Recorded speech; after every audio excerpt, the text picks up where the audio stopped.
Okay, hello everyone. Welcome to the second part of my review of the extended response questions in the 2024 VCAA VCE Northern Hemisphere Timetable Mathematical Methods Examination 2, which is the open book exam where notes and calculators are allowed. Okay, so continuing from the previous video, we are looking at question 4 now. We start with the function f. There's a domain given to us, and it's a cubic with three unknowns, a, b, c. They're all real numbers. And the function f is shown in bold in the diagram below. Timothy is doing a tiling pattern, and then the pattern is composed of the function f, the graph of the function f, and some transformations of the function f. This is not on the exam paper. This is what I wrote for a question following. So just be mindful of that. Which is a good segue into the question. The translation of f is given by f2, where you've got f bracket x minus 4 close bracket minus 4. It is a different edge on the tiling pattern, and then it needs the question wants us to trace over the edge described by f2 on the diagram on figure 1 and label f2, which is what I did. So this is a translation of 4 units in the positive direction of the x-axis, followed by, well, the order doesn't really matter, but it's followed by a translation of 4 units in the negative direction of the y-axis. So we shift to the right by 4, and the scale of the axes matter here. So you need to be mindful of the scale here. Every step is a unit of 2. So if we take the middle point, we shift it 4 to the right like this, and then shift it 4 down like this, and here we have it. And the orientation and everything, the shape of the curve should not change. It is just a translation followed by a translation. And so put that in F2. Okay, now F has a stationary point of inflection at negative 2, and it makes sense on the graph. And it's got an axial intercept at 0, 4, which is over here. It's also in the graph, so that's fine. Finite values of A, B, C. So basically, when you have the point of inflection, you have B and C because the function is written in the point of inflection form, if you like. You should know that B and C, they represent translation in our graph. So this is basically in the point of inflection form of a cubic. So you know that B is going to be negative 2 because literally B is going to be the x value of the point of inflection, stationary point of inflection. So B is negative 2, C is 2, and because you begin, let me actually make this very clear. You begin with a curve like this, y equals to x cube, and the stationary point of inflection is 0, 0, and you translate this. So your x value is going to be B, your y value is going to be C. Your stationary point of inflection, BC is the coordinate. They are the coordinates. And so starting from 0, 0 in the x cube curve.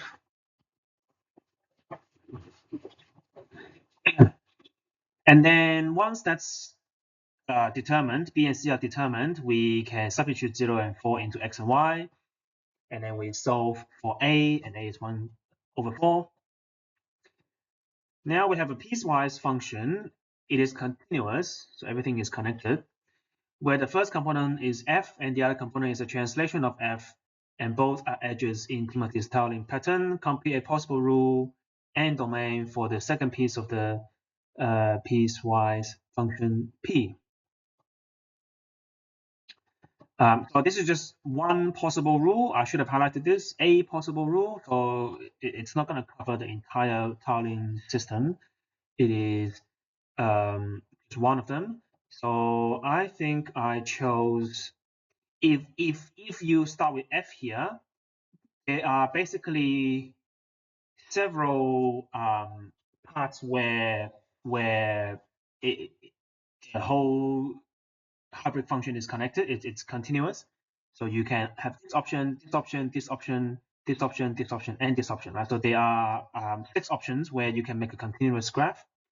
The easiest, two of them are should be easier, and I say easier because two of them you can just translate, and that's what the question wants. Right? The question wants a translation. You can't really have a reflection or a dilation. The question requires a translation, not a reflection or a dilation. So when I say 6, you need to also realize that really there's only two of them, which is this one here and this one here. If you look at my cursor now, so you can pick any one of those two. You really only have two options, so you pick any one of those two. And I picked this. Which one did I pick? I picked this one, 4 and 4. So I shifted to the right by 4 and shifted up by 4. And so, but then shift to the right by 4, you need to do a -4 in your x brackets, and then +4 outside. And the domain, you can just read the domain from the graph here, from 0 to 4. 0 to 4, and then because 0 is included in the top component, so in the second component we shouldn't include 0 in the x value, and then we want to include 4 in my x to make it look nicer, because it's equality here also equal to -4. Here is my slight problem with the wording of this question. It says a translation, but there is a argument to be made that what we have written down is two translations, and honestly, there is no clear and easy and straightforward way to write this down as a single translation. You could say this is a translation in this direction, in the direction of y equals to x. You translate, how should I phrase this? You can say this is a translation along the line y equals to x by, what's this gonna be? How long is it gonna be?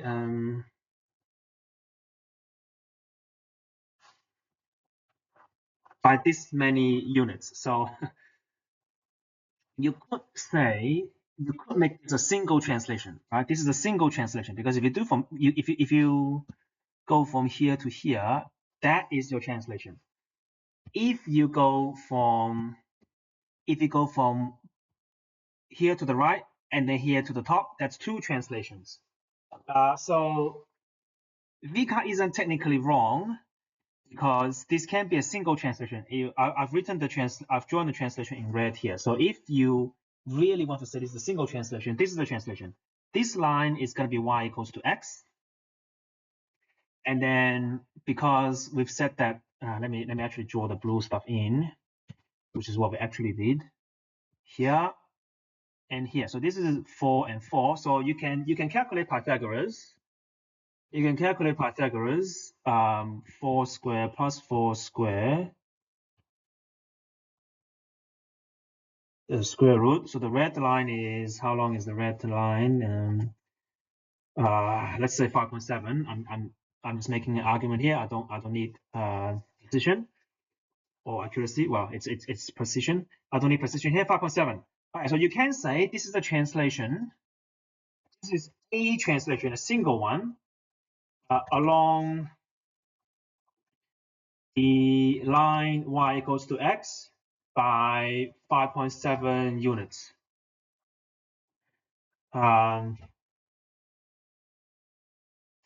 In the, how should I say, top right direction.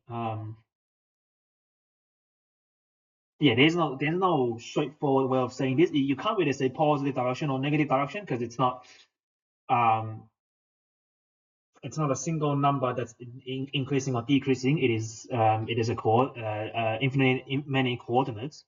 So a translation on the line y equals to x by 5 in the top right direction. This is a very dodgy phrasing, but I think the meaning can come through. So you can say this is a single translation. It is a translation along the line y equals to x by 5.7 units in the top right direction.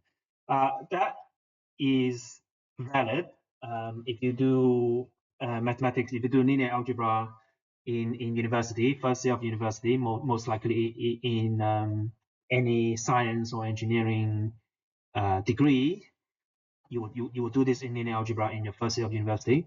This is fine. There can be a properly defined translation like this, a single translation like this. It can be properly defined. I guess VCAA can be correct, but that's not really what we do in the VCAA site design. It's not sort of translation in a weird along any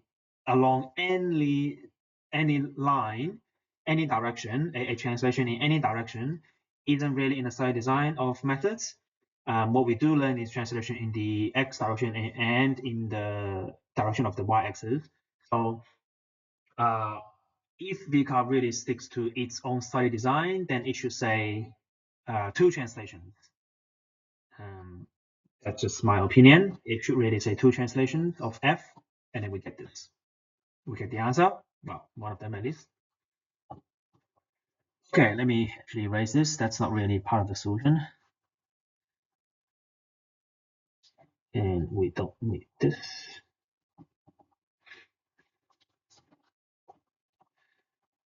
Okay, moving on. Find a rule and domain of f inverse, the inverse function of f. Here is what you must do. You must say let y equals to the rule of the function. Oh, also, this is an annoying part. You see how here I write y equals to 1 over 4 x plus 2 cubed plus 2, which is not a x minus b in bracket q plus c. I have used the actual ABC values from question B in question D. This is problematic because on face value, superficially, the ABC values, they belong to B only. Function f is defined with ABC unknown. Let me repeat, function f is defined as ABC unknown. So if you look at question E, it says find the inverse of f. I should have ABC in there. ABC are unknown numbers and ABCs are present in my answer. That's what you should read superficially on face value. But I do not believe it will make a lot of sense to do that in this question because it doesn't really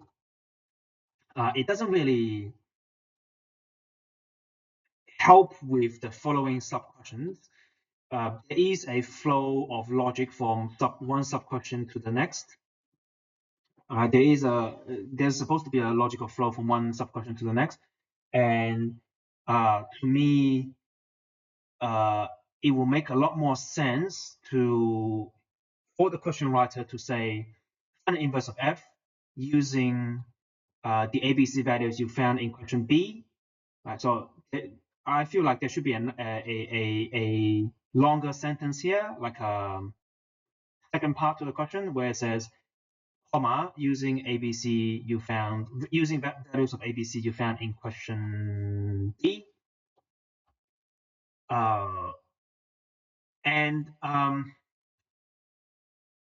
Hopefully I'm correct in saying that the intention was to use ABC values as found in question B.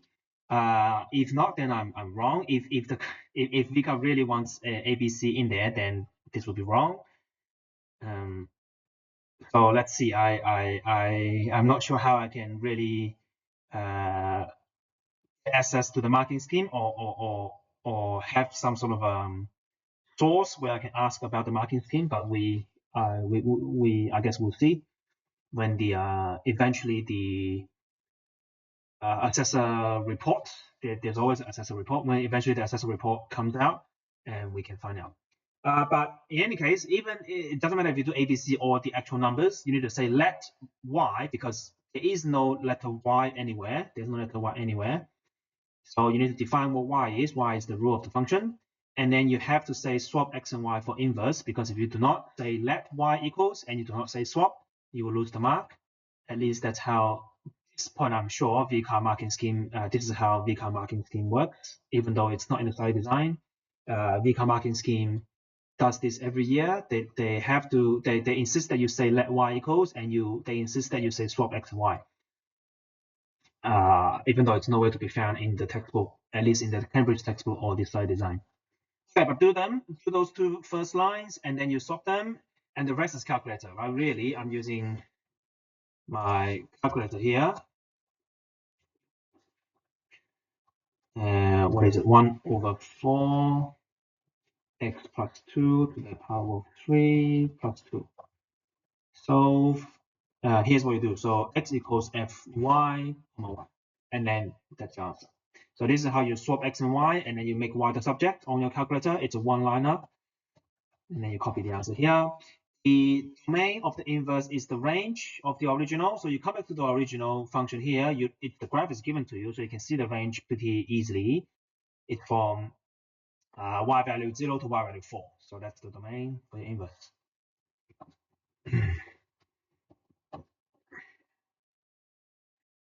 Actually, yeah, I still think in this question they should either say find the rule and domain for the inverse, and then comma in terms of the values of a, b, c found in question B, or they should say comma in terms of a, b, c.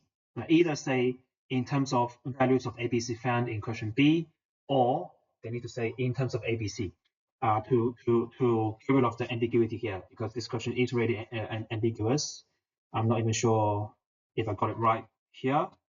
This could be wrong for as far as I can tell, just by looking at the question very literally. Very literally, ABC belongs to B. It's got nothing to do with D, so I shouldn't have used ABC in question D. So I shouldn't have used values I found for ABC in question B in question D. Okay, moving on. M and N are real numbers, and we now have a new function G, which is the inverse of function F. But this time we have N in here and M outside. This is for this function describe a transformation of the inverse. And this is again, I have a problem with this. There is a way to make this a single transformation, and it is completely possible. You just need a matrix, and you do this in linear algebra in university. It is completely fine, but that's not in the site design, right? That's the problem. The problem is in the site design that VCAA writes. M and N, they constitute two plural transformations. So the question should say describe a sequence of transformations to follow VCAA's own study design. Okay, so we find the values of M and N given that Gx describes the edge joining -4, 0, and 0, -4. So it's here. This is the portion we're looking for. And yeah. Basically, all we need to do now is to solve simultaneous equation. So this is the inverse. Oh, I have the inverse here. Sorry, I have the inverse here. So F inverse, I'm going to just call this F inverse and then define it. And then manual calculus, no, sorry, algebra, simultaneous equation. And I need two of them. And I'm looking for M and N, so that's what I'm gonna change this to. M and N, and then it goes, the curve has to go through 0 equals to F inverse -4, and then the y value is -4 when the inverse x value is 0. Have I done something wrong? Yes, I have. I did not define this properly. That's a proper definition now. Solve this again. And it is false. Oh, sorry. I keep missing steps. So that's the inverse. I need Gx. Gx one is M times F inverse N times X. That's what I need. Yes. And then I need this to be G. And hopefully I'll get my answer. Okay. 1 and -1. So that's the answer. This is why I said it will not make sense if question D uses ABC as unknown pronumerals, because it would not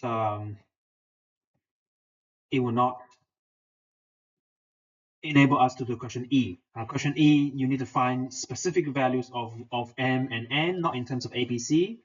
So which means we need specific values for ABC to find specific values of M and N. So for the logic to flow properly, we need to use ABC numerical values to do question D, so that the rest follows. The rest of the question follows. Okay, and then find the area of one of the tiles. An example is shaded in figure 2. So this is the tile, it's shaded. Hopefully you realize that the shape is formed bound by 4 different curves. So if you use all 4 of them, it will be a hassle. You have a lot to type in your cast. And so hopefully you realize it's symmetrical, right? So this left stuff is the same as the right stuff. Right? So if you draw a vertical line, which is the y-axis, the y-axis divides the shape into 2 equal halves. And so all we need to do is we can find 1/2 and times 2, and that's it. And that is the purpose of that is to avoid using 4 functions. Right? If we can just get away with using 2 functions, then it will always be better. And that's all we're doing. We're doing f minus g, -4, 0, and the inside is f minus g times 2 outside, and then we get the answer. And this is all just calculator. I've defined fx already, and I've got gx here. So this is just all calculator.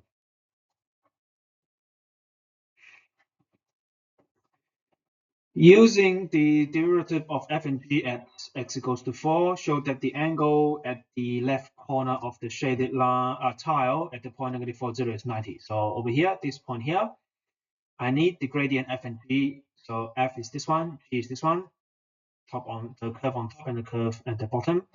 So that's all we really need to do. We find f dash, sub -4 in, so that's the gradient. We find g dash, sub -4 in, find the gradient. The 2 gradients multiply to give -1. Conclusion, the angle is 90 degrees. Right? So as long as the gradients multiply to give -1, the angle is 90 degrees. It's perpendicular. All right, and then we have a family of functions. K is integer. We take function g and we translate. Translate by how many units? By 8k units. And if k is integer, then it can be positive or negative. Right? It means you can substitute negative integers as well. So you can go right and left. This gives an infinite set of edges in Timothy's tiling pattern, 3 of which are shown bold in figure 3. So here.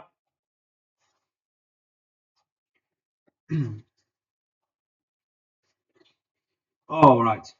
And so 3 more families of functions need to be used to bound an infinite set of tiles centered on the x-axis, 3 of which are shaded on figure 3. Complete the table to define 3 such families of function in terms of given function f of g and a parameter k. So g bracket x minus 8k is just those ones that are bold, the bold curves. And then, of course, we have f. So the second family of functions, they are those ones.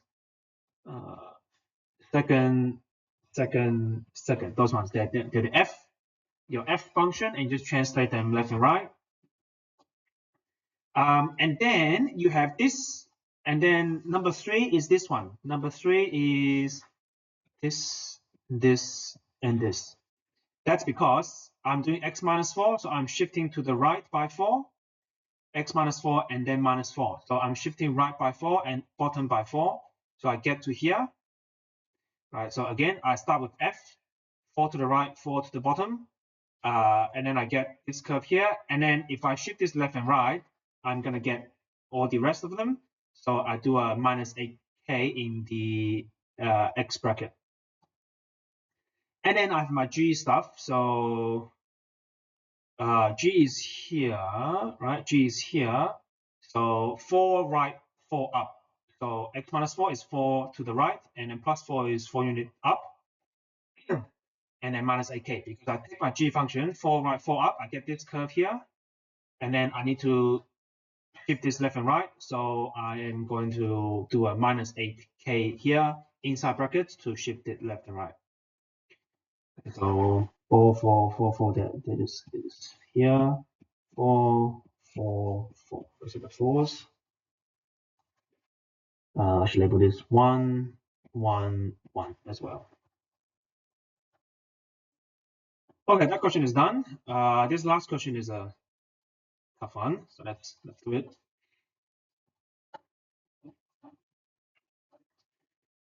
The rule in the domain, oh sorry, question itself. Function f. F is an exponential, but it's a nasty one. Exponent e to the power of negative ex. So a lot of e going on. Euler's number. Show that the rule and domain of f inverse is so and so. As long as it's a show that question and you have more than one mark, you need to show working. So working out is this: let y equals to the rule, swap x and y. You have to have those two lines to begin with, and then you swap them. And you do this by hand. I show that means you do it by hand. You don't do it with your calculator. And so you take the log. So log e is the base here, x in bracket, and then negative ey on the other side of the equation. And then you divide by negative e, and then you have your inverse. And the domain of the inverse is the range of f, which is 0 to infinite, because you can either graph the graph, you can sketch the graph by hand or using calculator and see the range. Also, in terms of English grammar, the rule and domain, those are two things. Rule and domain, they're two things. It needs to be ARE here. Domain and rule are such and such. Just basic grammar of the English language. Hopefully VCAA can fix this in the future. Or just even use a grammar check from any usual software like the Microsoft Word or Grammarly or whatever, and they should be able to pick this up easily. Okay, the graphs of f and f inverse are shown below. There's a unique, let's highlight that. There's a unique intersection.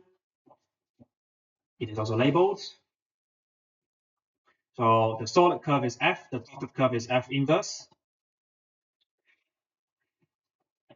Find the exact area of the shaded region that is bounded by f inverse, and the coordinate axes. So there are two parts to it. One part is you realize the area is just between f and the x-axis. The inverse of f doesn't really bind the area, so it doesn't form a boundary of the area. And the other part, which is to the right of x equals to 1 over e, to the right, the area is bounded by the inverse curve, and the f curve doesn't actually do anything to the area. It's not a boundary. So here's what we do. We have two parts of the area. From 0 to 1 over e, we only antidiff f. And then from 1 over e to 1, which is here, x equals to 1, we only antidiff the inverse of f. And then this goes into the calculator, and we get the answer. Now we go to a general case. The exponent has a unknown value a multiplying x. A is any real number, but not 0. Okay, consider this where a is 1 over e, right? So the difference is previously a value is negative e, right? Negative e times x. Now it is just 1 over e times x. And then find the equation of the tangent line to the graph. This is this. Yeah, I'm defining a to be the input as well. So manual calculus tangent line. So we need the tangent line for 1 over e to be a, and then x is e, like this. So the tangent is 1 y equals to x. And then sketch the graph. So G1 is over here, and its inverse. So G inverse is over here, and it says label equation of asymptote. So I've done that. Y equals to 0, x equals to 0, and label the coordinates of the point of intersection between the two functions. So here is, well, I've also labeled the axial intercepts. Yeah. But basically, you can do this. So use your calculator to find the inverse of G, which I don't want to demonstrate now. It's gonna take time. It's gonna be useful to me. Yeah, it's gonna be useful. So let me actually do it. So I'm gonna solve x equals to G A Y for Y. So I'm solving x and y, and that's the answer. So G inverse in terms of A and X is this much. And so for my question here, G inverse is going to be A is 1 over E. So G inverse 1 over E X. So that's the equation there. And to find the intersection between them, and the coordinate point between the two functions. Yeah.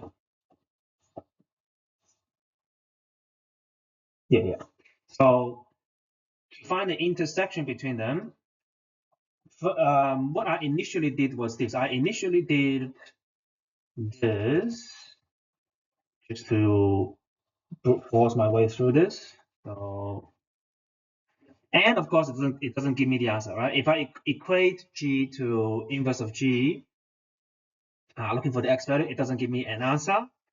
And then I thought, okay, let me try this, because most likely and you can see that from the graph, if you graph both, you can see that quite clearly. The intersection between G and inverse of G is also on the line y equals to x. It's also on the line y equals to x. So, and then I thought, okay, how about I just do this? That still didn't work. So I'm looking for the intersection between y equals to x and the G function, and that also didn't work. The calculator just did not solve it. And then I thought, okay, I know from the graph, and you can really graph this, and I should. Let me just pretend I'm doing this for the first time, which means I'm graphing it.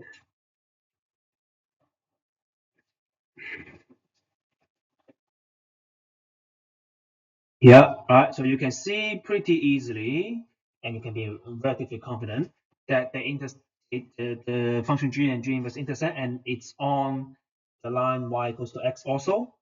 So even though the calculator can't solve it, it can't solve the intersection between the two functions, the g and g inverse. It also cannot solve the intersection between y equals to x and y equals to g, which is a problem, but that's okay, because that's what question C1 is doing. It tells you the tangent line at x equals to e is y equals to x, which means y equals to x is going to touch the function g when x equals to e, because C1 is basically giving you a hint for C2.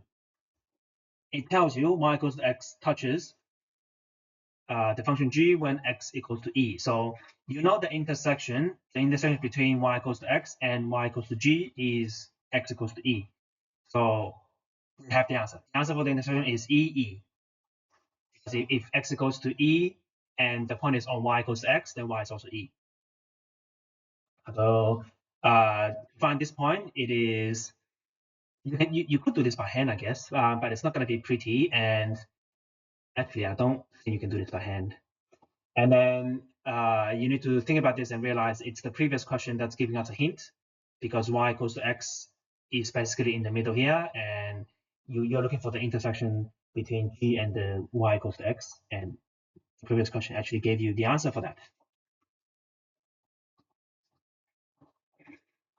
Okay, now my a value is -4, and then we can find the inverse because I can do this like this, and that's the inverse.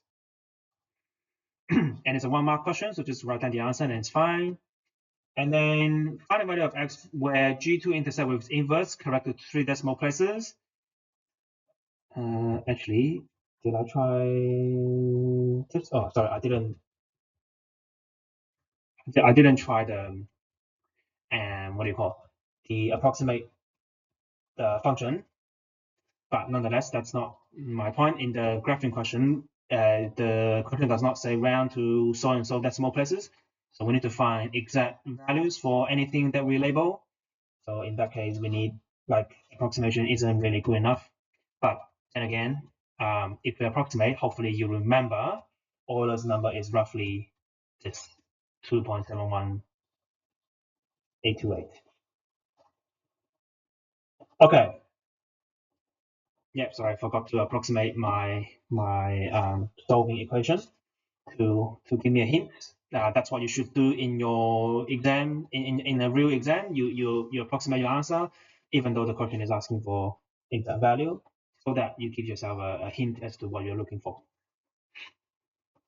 Okay, next one, which is this one. I guess this is just this now, but we're looking for a equals to -4, -4.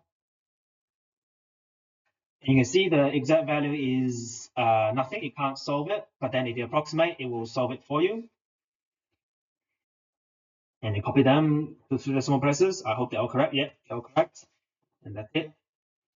Okay, now this is what I label fire. This is a fire question. Very fire. I spent a long time on this, a lot of thinking on this, to get to an answer for which I'm satisfied. But even now, I'm saying to my audience now, if you do disagree with my answer here, and you think my answer is wrong, and you think there's a different correct answer, please leave that in the comment section. Even though I was satisfied with my answer when I first did it, I can't say I don't have second doubt about my answer, ever so slightly, ever so slightly. Okay, so now we have A. That goes back to a unknown number. It can be anything. It's not 0. When you change A, you are going to change the amount of intersection points between G and G inverse. So complete the following table. For a certain amount of points of intersection, we need to write down what A values will give that amount of intersection between G and G inverse. It gives us part of the answer. When A is between 0 and 1 over E, we have 2 intersections, and then the rest we don't know. Okay. At least the question gives us some hint. Here we go. We know that when A is 1 over E, there is only one intersection, which is why 1 over E is not included here when there are 2 intersections. So we know that. We know that 1 over E, when A equals to, I have to get back. When A equals to -E is what I'm trying to say. When A equals to -E, we have one intersection. So, which is why -E is not in the 2 intersection row. Okay, so keep that in mind. When A is -E, there's one intersection. And then when A is 1 over E, there's also a single intersection. Right? There's also a single intersection. And then when A is -4, there are 3 intersections. So we know something about the A value and the corresponding intersections. Here we go. I first try to solve this by hand. So here's G, here's inverse of G, make them equal to find intersection. Do a few algebra. You just there may be a way to solve this for x analytically. Analytically just means you can write down an algebraic answer for x equals so and so. I think there may be, but I just can't find it. At least not with knowledge in the method style design. I tried a few things. I tried to write this. I tried to rearrange the equation a bunch of different ways. I just didn't get anywhere close to x equals to so and so and so.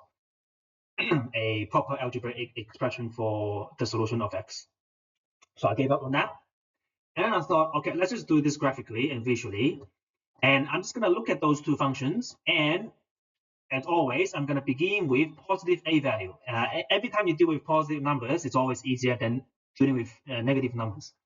Okay, so positive a value, what do I think the graph look like for any a value? Well, let's just, and then I did the most rough sketch I can.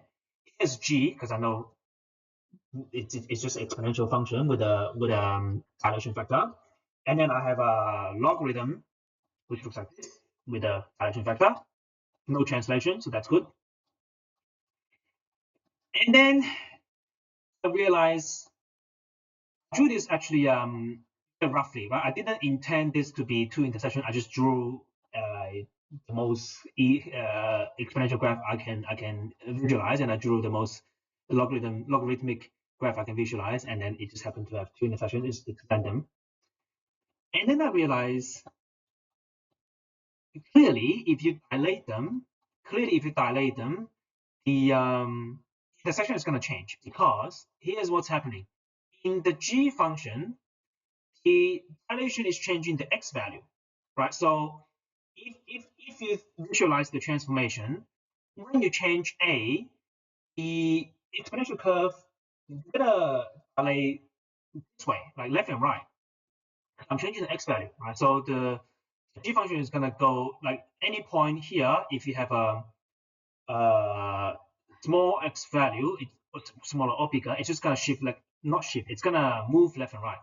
And the exponential, sorry, the logarithm as well. It's a dilation that's affecting the y value. So if you change a, it's gonna go, not go. It's gonna, it will look like it's going. Any point here is moving up and down.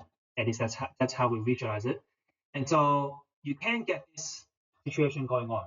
Right? You can have this situation happening, and you can have this situation happening. Right? We saw that before. I think, yeah, this situation happening when a is 1 over e. They intersect once. So the question then becomes, which one's which, right? So what a value will give me this, what a value will give me this, and so on. And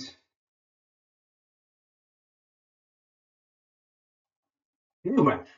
So I'm now looking at I'm going to start with a very small a value, and the inverse also very small a value. And here's what I see, right? So I think, yeah, I don't see the full graph, so that's also kind of the problem. I need to make this a lot bigger. Here we go. Right, this is the first situation that I drew on paper. Intersection, right? And then once I see this on my calculator, I wrote this down, smaller a. Right? If a is positive and a is very small, this is the situation I am looking at. And then you gotta change it. Again, I hate slider, so I'm not using a slider. You're gonna make a bigger and bigger and bigger, and well, I should have. What I really did was I went very slowly. You shouldn't increase by that much. Let me not save time. So you increase a little bit by bit. So still two intersection, and then you increase this, and then you increase this, still two intersection. And then of course you can see getting closer and closer to each other in this region here.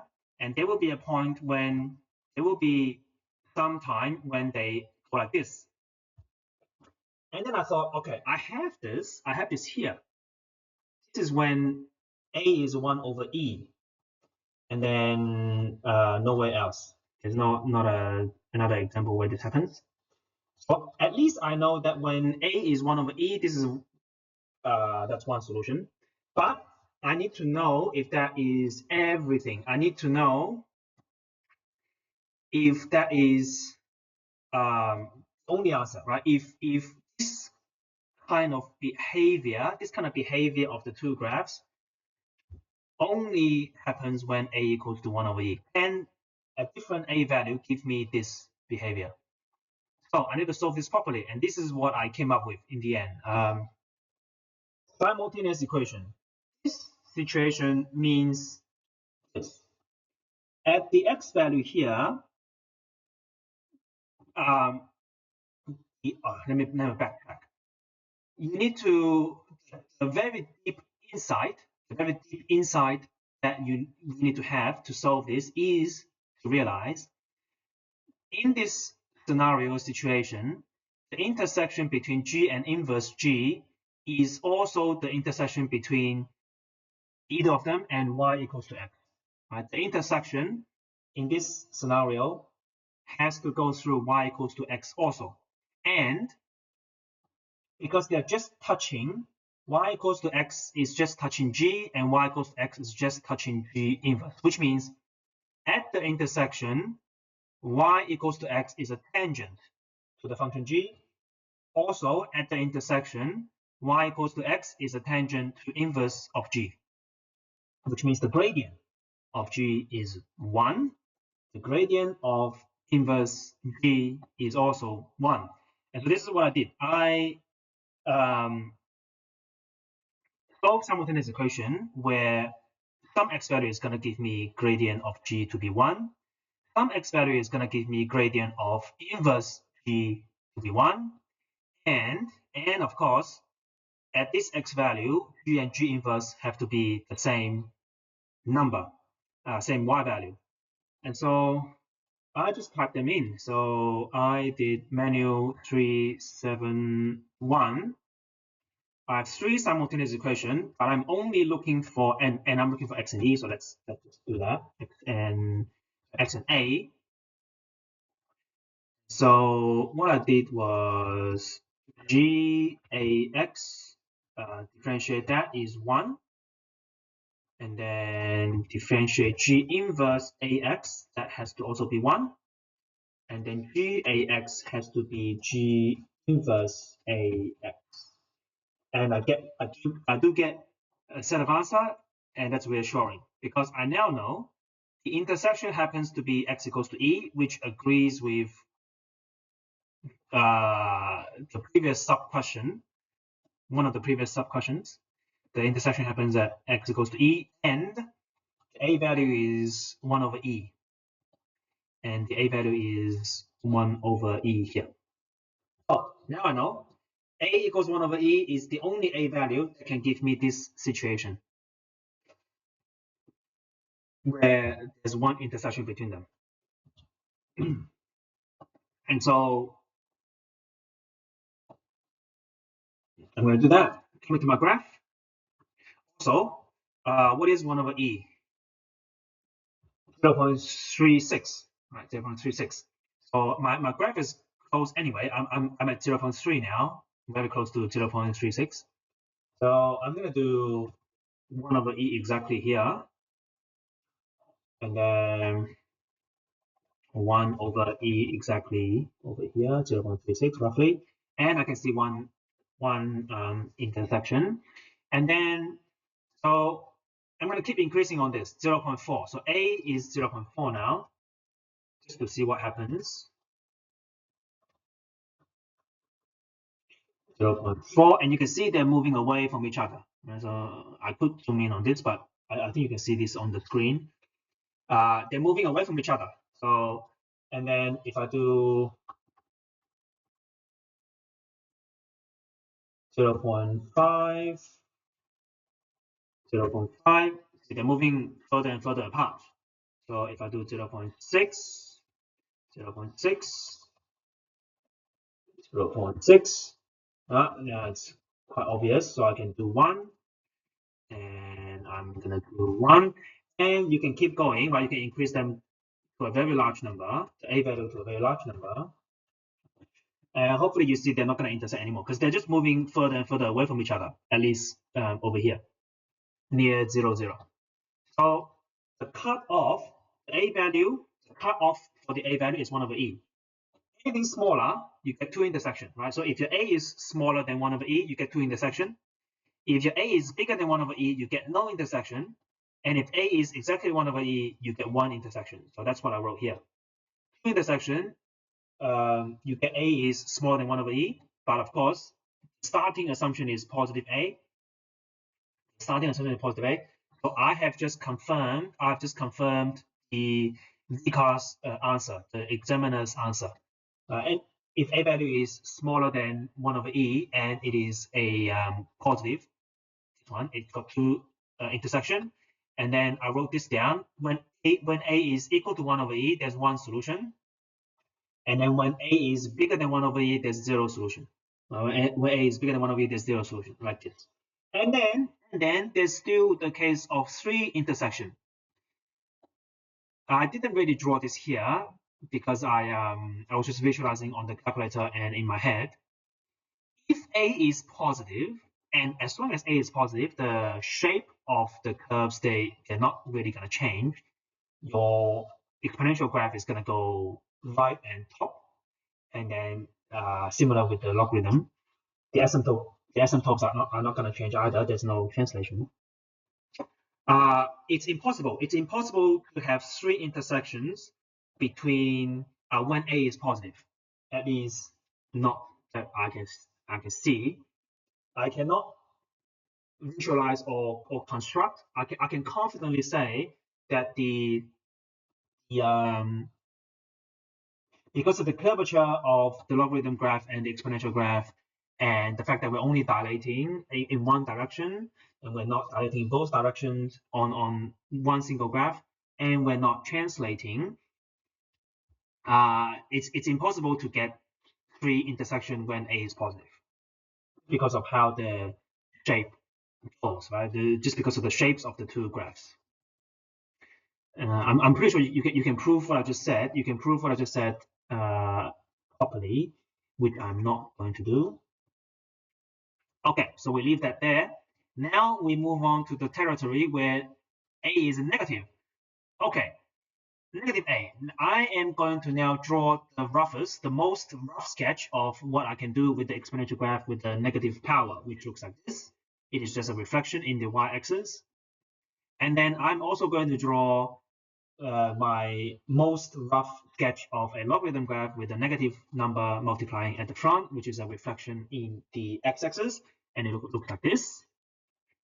I just drew 2 very rough graphs and I get a single intersection, so that is fine. But and then I leave this on the page. There's only 1 intersection, and then I went back to what the question is hinting at me, right about here. When a is negative e, the question tells me there is something special about this case when a is negative e and the intersection is unique. There's only 1 intersection and it's x equals to 1 over e, y equals to 1 over e. Okay, so that's the second graph I drew next to the one I just did. I did my best job. It's ugly, but you get the idea. When a is negative e, I have also 1 intersection. I didn't write this down before, so ignore that. That's my final conclusion, kind of. And then so I did this. I came here, and then so just to confirm what the question says, negative e, negative e. And then if I zoom in on this,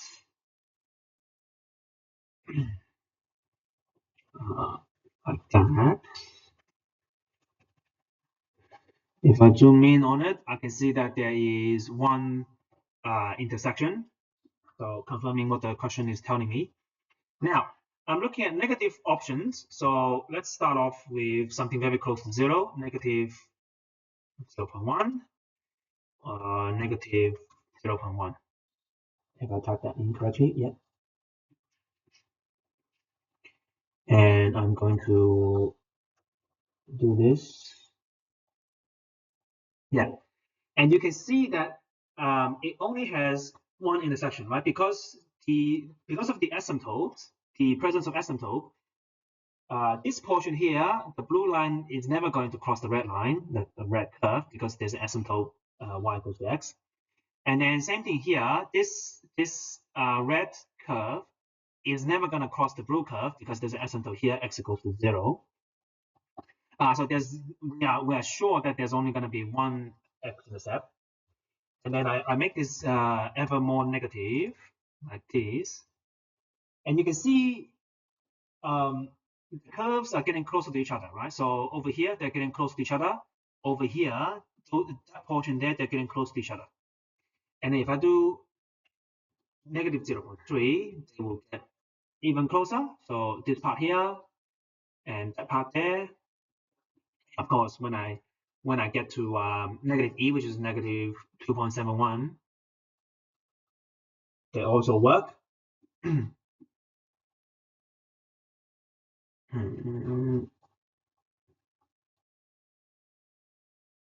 Yeah, what did I conclude here? Yeah. Right. Yeah. So if you keep making it more negative, let's make it -1 even. You can see there's one intersection. There's no way this is gonna intersect again, and there's no way this part here is gonna intersect. So there's only one intersection here. And at this point, I should zoom in a bit now just to make sure I can see what's interesting about. Oh, hang on, I didn't want to change the scale. What's interesting about those two? Okay, and even if I do -2, there's one intersection here, but it's impossible that they intersect here because of the asymptote, and it's impossible that they intersect here because of the asymptote. So there's only one intersection. And then, of course, we get to negative e, which we did. We did that in the beginning, so I'm not going to do that again. -3 now. -3 now, because I want to get past negative e. So here you see, not very clearly, but we can zoom in on this.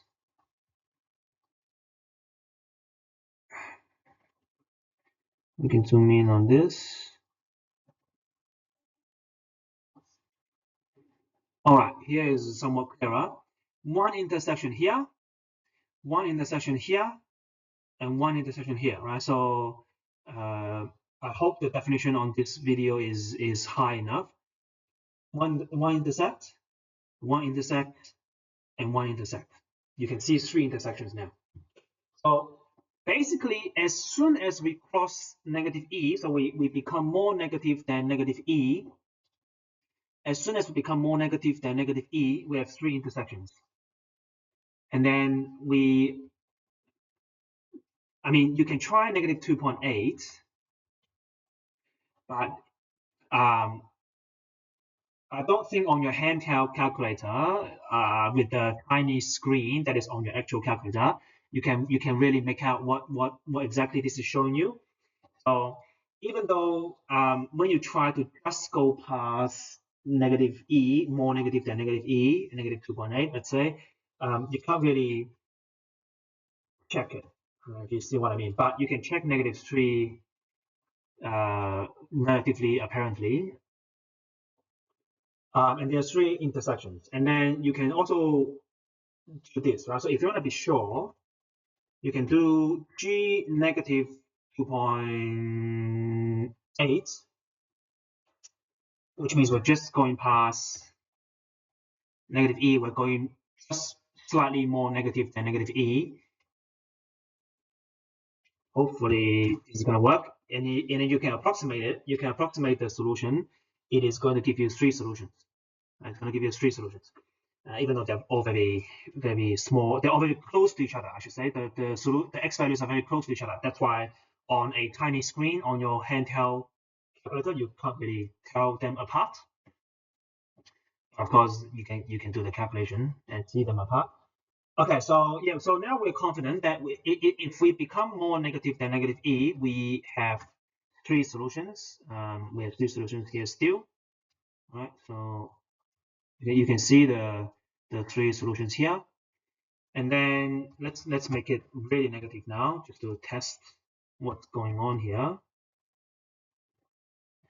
All right, still three solutions. One here, and one here, and then actually I need to do something more drastic because we're testing this out. And you can see the three solution here. There's clearly one here, so red on top and red at the bottom.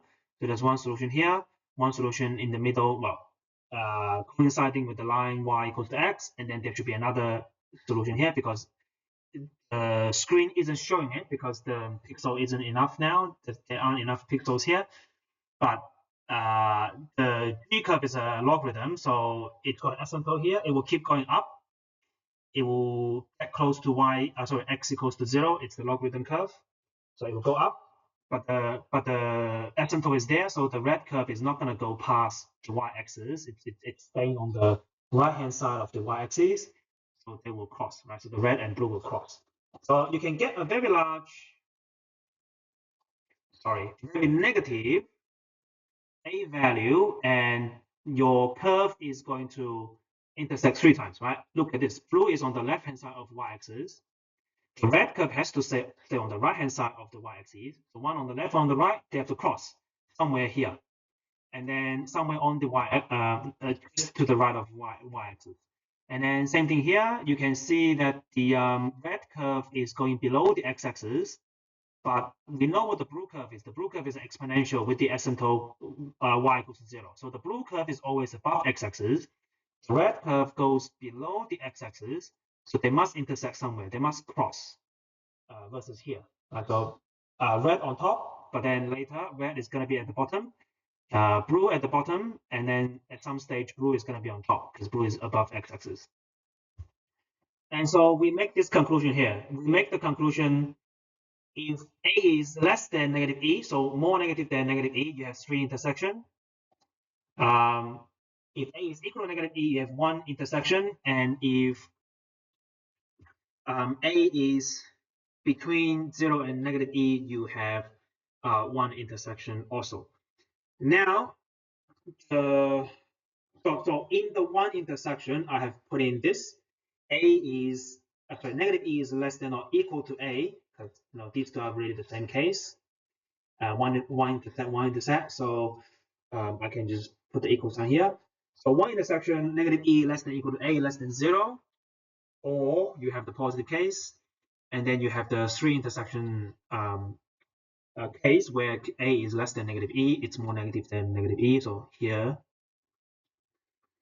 But then the question is, can this scenario where A is negative ever give us two intersection as well as no intersection?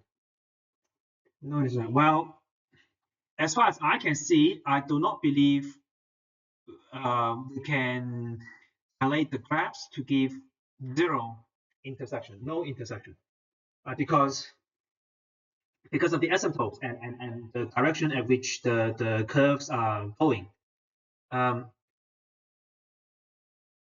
Because of the curvature of the graphs, you can dilate them in one direction only, or one direction on one graph, and we're not translating.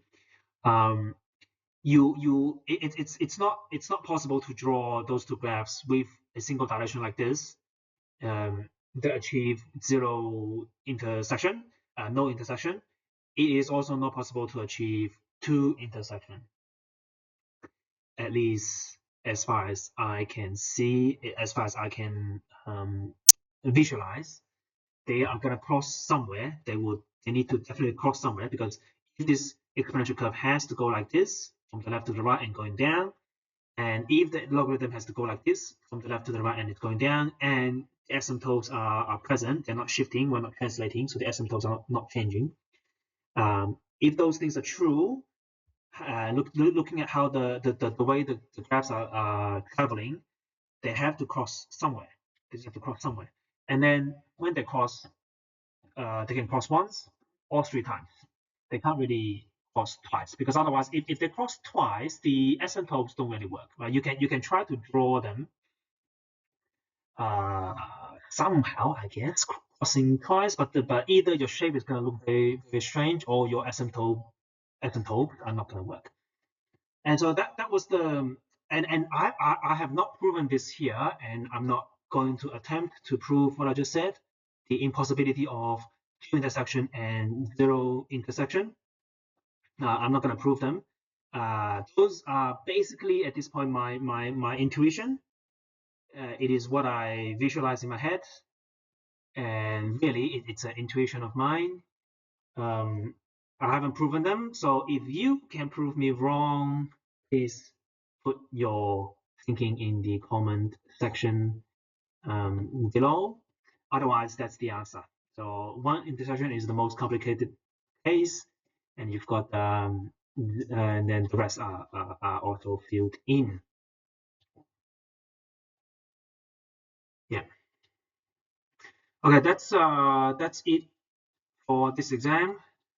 Thank you for watching.